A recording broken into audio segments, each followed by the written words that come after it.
So there were 3 of us in the Ford Bronco driving down the interstate from Montana to Idaho. We had just completed the first 2 shows of our Pacific Northwest comedy show in Montana.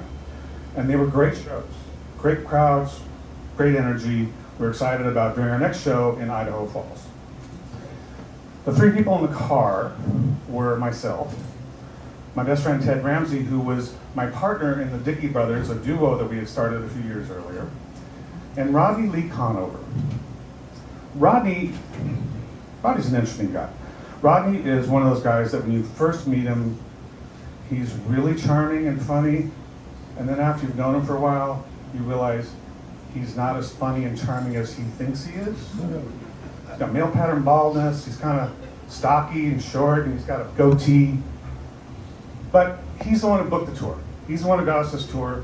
We're driving his Bronco, all's good.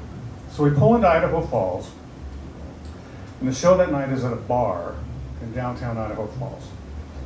We walk up, and the first thing we see is a sign that says, "Tonight, come see the funny fucks."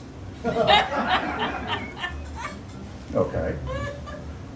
We walk in, there's 7 people in the bar. 4 of them are sitting at the bar facing away from the stage. They've probably been there since it opened. There's one guy over in the corner sitting by himself. And there's 2 people sitting at a table right in front of the stage. So, and it's a couple. So, the way we had structured this show was that Ted would come out, because he'd been doing props comedy for years. And so he would come out and do the first part of the show by himself. And then the Dickey Brothers would come out. And then Rodney would close as the headliner.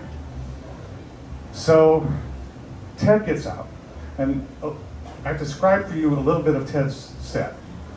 When he would do this prop comedy, what he would do would come out in this pair of neoprene fluorescent shorts. And he had Nerf balls that he had stuck in the shorts, 2 of them. So it looked like he had gigantic testicles, which earned him the nickname Big Balls Ramsey. And he would just stand there and go, "Hey, how you doing?" For like 30 seconds, just like, "Hey, thanks for coming to the show." And then people are laughing at the balls, and then he would say, "Oh, I'm sorry, I forgot these were in here." And we'd reach into his shorts and pull out 2 ping pong balls. The Nerf balls are still there. And toss them to the side. So this night in Idaho Falls, nobody's laughing. Nobody's even looking at him. He takes the ping pong balls out, tosses them to the side. They bounce on the stage, bounce off the stage onto the floor, bounce out the front door, onto the sidewalk, onto the curb, and into the street where we never saw them again. That was the harbinger of what was to come. Ted's next bit required us in the back of the room, Rodney and I, to run a cassette player, because the way it would work was that Ted would say something to the audience, and we would hit play on the cassette. And the idea was that we were playing his thoughts on the cassette.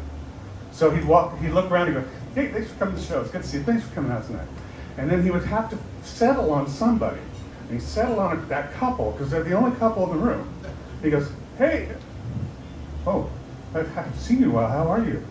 And then we hit play, and the cassette says, "It's my ex-girlfriend."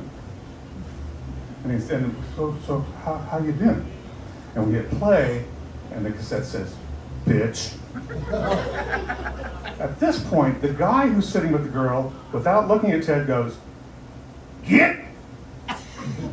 Remember, we're in Idaho. These people are probably all armed, right? Now, the problem is that if you're a comedian, at this point, you've settled on the bit. You can't not do the bit. They're it, right? So he goes, "So this is your new boyfriend. How you doing? Nice to meet you." We hit play, the cassette goes, "Dick." And the guy turns to Ted now, and he's looking at him, and he goes, "That's 1. Oh, no. Rodney and I are in the back, sure that Ted's going to die tonight. Ted did not die. The Dickey Brothers did not die. There weren't many laughs that night. We did okay. We got through the show. But at the end of the night, Rodney goes, "All right, I'm going to go get the check from the manager. Let's get out of here." So he goes back to the back. He says to the manager, "So let's get the check and we'll head out. Manager says, okay, come to the office. Rodney follows him in the office. Manager walks behind the desk, and that's when Rodney sees there's a shotgun on the desk. The manager grabs the shotgun by the handle, by the trigger, waves it in front of Rodney's face, sets it down, and then hands him the check. And we're like, let's get the fuck out of here. Worst show we've ever had. Now, here's the flip side. The next night, or the next show, was in Spokane. Great show. Killed. Ted got up, everybody laughed at the big balls. Dickey Brothers get up, everybody's laughing. It's a great show, great night. And then Rodney gets up, and Rodney's having a good show, right? One of Rodney's bits was he would say, I have this comeback. It's the perfect comeback. You can use it anytime. You can try it anytime you want. It's I know you are, but what am I? I'll prove it to you. You just say something to me, insult me, whatever insult you want to say, I'll say, I know you are, but what am I? And it's a perfect comeback. And usually, somebody would say, you're a dick, or you suck, or you're whatever they would say, and he would go, this was the bit. He'd go, no, it's okay, it's okay. And he pointed at the person who said it, and he'd go, fuck you. That was the joke, right? So that night in Spokane, Rodney does the setup. You can say whatever you want. It's okay. I got this. Just say it.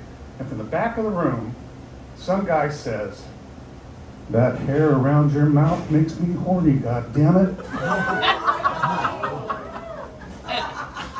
Ted and I are in the back, crying. We're laughing so hard because that guy just said the funniest line of the night. And Rodney had committed to the bit, which now meant he had to say, fuck you, and the show was over. Like everything from there was downhill. So the moral of my story is this. You may have a mortified moment, but for every Idaho Falls, there's a Spokane. Thank you.